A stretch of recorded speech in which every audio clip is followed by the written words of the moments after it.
দেখো, আমরা আজকে তো নবান্নর সমস্ত ফল কাটা প্রায় শেষের দিকে। তো পানি ফলের দায়িত্বটা আমার উপর পড়েছে, পানি ফল কাটতে হবে এখন আমাকে। তো মাই কাটছিল এতক্ষণ ধরে সব। আমিও সকাল সকাল স্নান টান করে নিয়েছি, সকাল সকাল স্নান করে পুজোর জোগাড়টা করলাম। আর এদিকে পানি ফলটা কাটছি।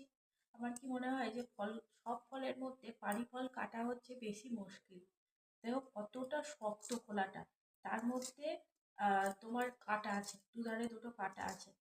মনে হয় যে পানি ফলটা কাটাই হচ্ছে সব থেকে কঠিন। তবে হয়ে যাচ্ছে তাড়াতাড়ি। মানে যদি খুব পোষ্টই হয়, পাকা হয়, তাহলে সেগুলো খুব শক্ত হয় খোলাগুলো। আর যেগুলো একটু কাঁচা হয় সেগুলো খোলাগুলো একটু নরম হয়। আর দেখো হয়ে যাচ্ছে, বাবা, হাত নখও ব্যথা হয়ে যাচ্ছে। আর পানি ফল খেতে তো আমার দারুণ লাগে। তো তোমাদের কার কার পানি ফল খেতে ভালো লাগে কমেন্ট করে জানিও। টাটা।